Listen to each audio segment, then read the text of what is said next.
Os crentes vão ser arrebatados, e aí? Ela vai ficar aqui sem pais para cuidar, para ensinar a palavra de Deus? Então seria uma injustiça. Então eu creio que os filhos dos crentes, que não têm ainda consciência do pecado, eles serão arrebatados junto com seus pais. Agora, as crianças dos pais que não são crentes, não serão arrebatadas. Por que isso? Porque elas terão 1007 anos pela frente para aceitarem Jesus como Senhor e Salvador. Não teve arrebatamento e acabou o mundo, não. Então a criança, vamos dizer, ela tem 6 meses de idade. Aí houve o arrebatamento. O que acontece? Ela não vai, por quê? Porque vai ter 7 anos de grande tribulação. No final da grande tribulação, essa criança tem 7 anos e 6 meses. Olha aí, ela teve esses 7 anos para aceitar Jesus. E se ela continuar viva no final da grande tribulação, ela vai ter todo um milênio para aceitar Jesus. 1000 anos ainda pela frente para aceitar Jesus como Senhor e Salvador. Olha aí. Então, não existe motivo para acreditar que as crianças serão arrebatadas, as crianças de pais não crentes. Não existe motivo para acreditar nisso. E olha que pode até ser que as crianças dos pais crentes também não sejam arrebatadas e vão ficar aí para aceitar Jesus depois. Mas nós cremos que pela justiça, pela misericórdia de Deus, Deus não vai deixar as crianças recém-nascidas aí, porque os pais foram arrebatados e ninguém vai cuidar dessas crianças e ensinar para elas a palavra de Deus, né? Então nós cremos que elas serão arrebatadas por causa disso. Mas não temos certeza também disso. Pode ser que nenhuma criança no dia do arrebatamento, que mesmo que não tem consciência do pecado, mesmo essas crianças de 2 meses, 3 meses, 6 meses, 8 meses, 10 meses, 1 ano, 2 anos, 3 anos, mesmo essas crianças, né, o que indica mais claramente é que elas não serão arrebatadas. Mas eu tenho esse pensamento que serão por causa disso, porque não vão ter os pais para cuidar, para ensinar a palavra de Deus, mesmo que elas tenham nascido numa igreja evangélica, né, uma família evangélica, tenham aí os pais evangélicos.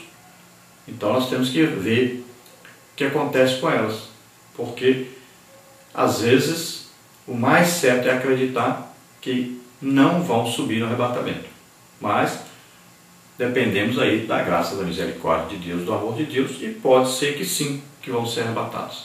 Mas não temos certeza, podemos afirmar isso. Agora, a obrigação dos pais é, desde que a criança nasce, estar aí, falando a palavra de Deus, levando para a igreja, colocando ali hinos, né, bíblicos, né, a palavra de Deus para as crianças ouvirem, desde que nascem, porque elas estão sendo cuidadas para o futuro, que ali vai ficar no subconsciente daquela criança. Poderá ser importante para o futuro, para que ela possa então se converter e ser salva.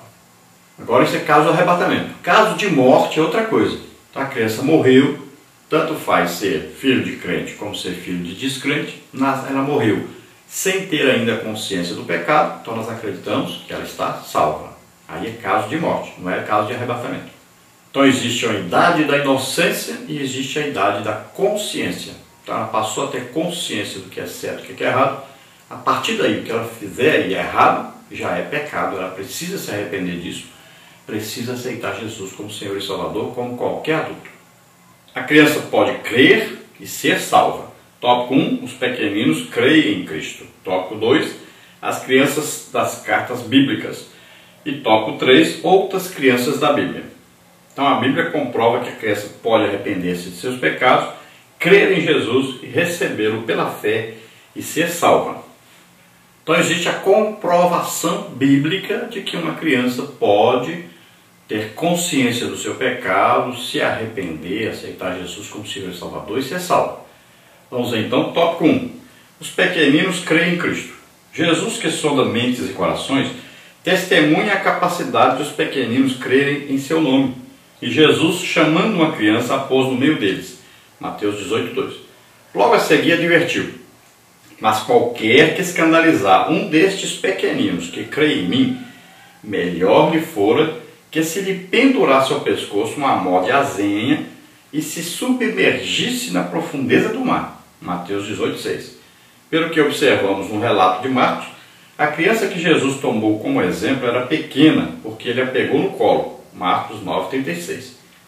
Sua tenra idade, porém, não constituiu qualquer obstáculo para que ela cresça em Cristo.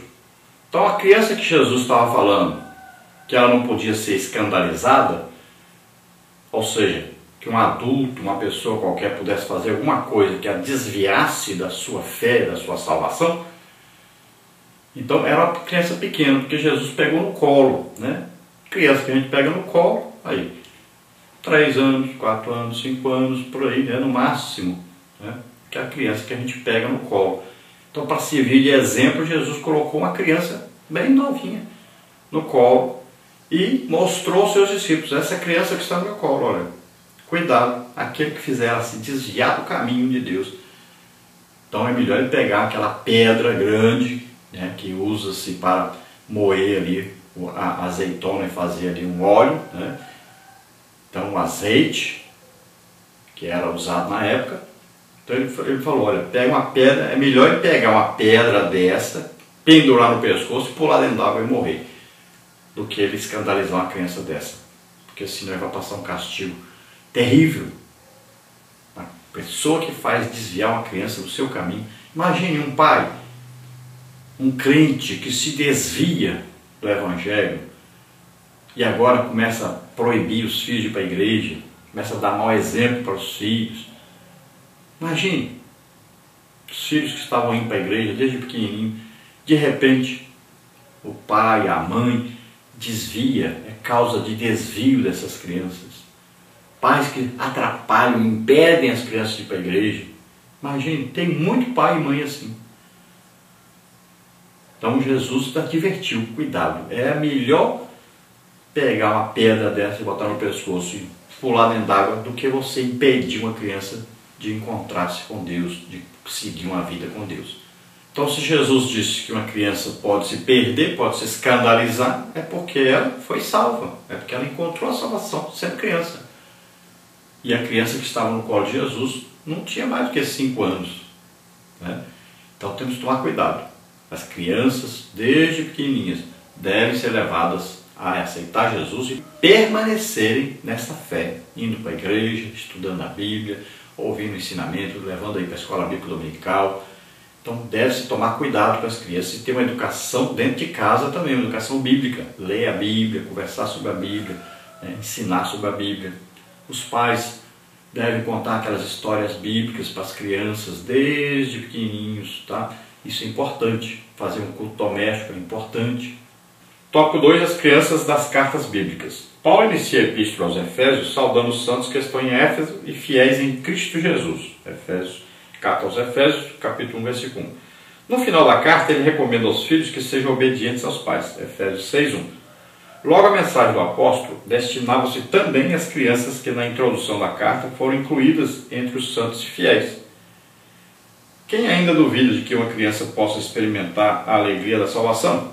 Jesus as salva e batiza-as com o Espírito Santo. Olha, como eu disse, meu filho foi batizado no Espírito Santo com 6 anos.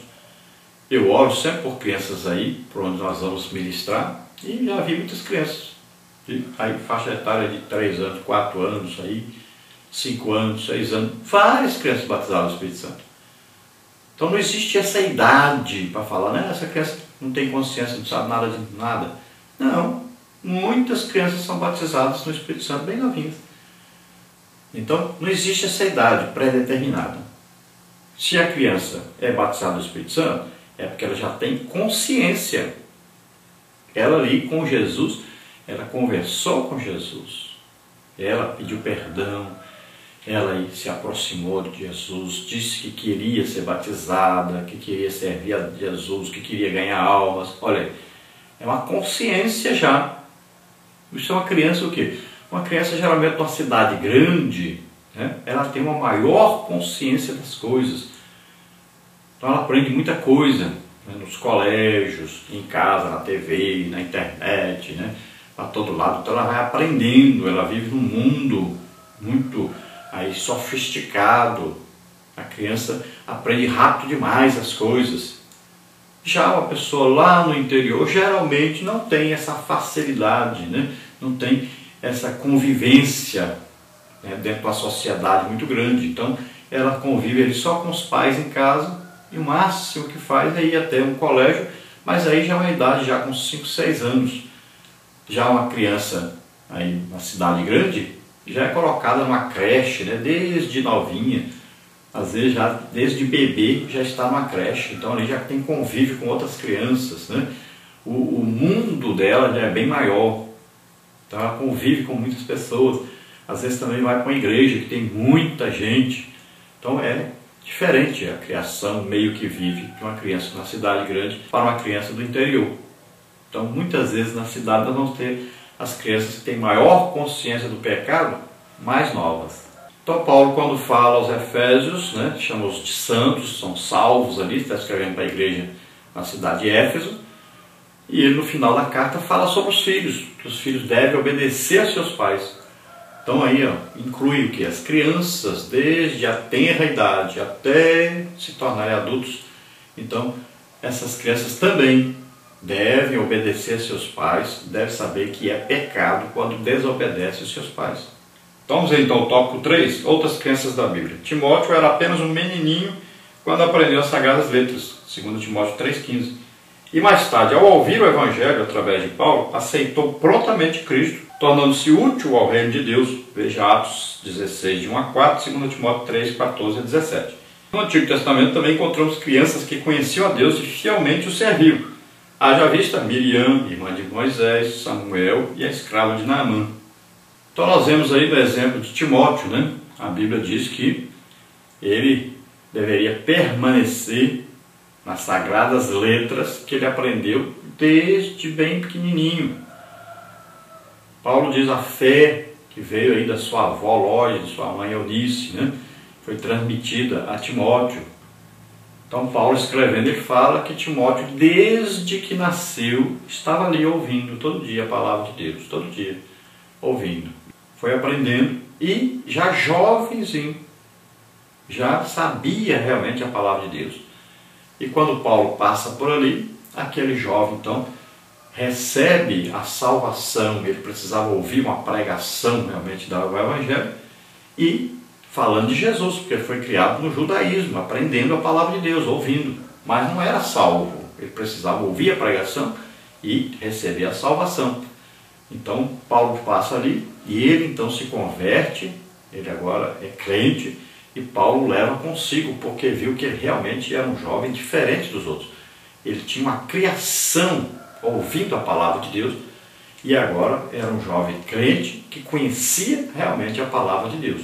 E ele seria muito útil então ao ministério de Paulo e seria aí considerado como filho de Paulo daí para frente. Então Paulo vai cuidar dele e vai colocá-lo até para dirigir a igreja mais tarde, né? E ele vai ser um grande pastor, porque tinha aprendido a palavra de Deus desde criancinha.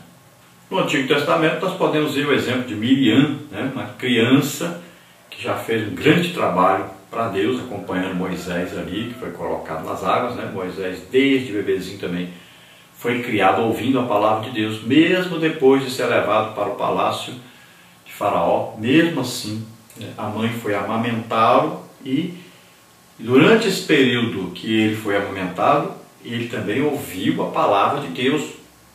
A sua mãe, com certeza, foi ensinando para ele. Tanto é que quando ele atinge ali a idade de 40 anos, ele quer tirar o seu povo do Egito. E ele tem consciência de que aquele povo é de Deus e ele quer ser de Deus também. Então ele tinha uma consciência de Deus. Ele foi ensinado quando bem criancinha. E a educação mais importante é essa. A pessoa quando é bem criancinha. É onde se imprime no caráter da pessoa coisas boas. Então as crianças bem pequenininhas, elas vão aprendendo a palavra de Deus e o caráter ali vai sendo imprimido, né? Cria-se ali o que? O moral. A criança que sabe o que é certo e o que é errado agora, ela sabe o que agrada a Deus e ela vai ter consciência de Deus aprendendo a palavra de Deus. É muito importante isso. Pode perguntar para quem entende de psicologia, por exemplo, e ele vai te dizer que aquilo que a criancinha aprende aí, 1 ano, 2 anos, 3 anos, então, é isso que fica impresso no caráter da criança, na mente da criança.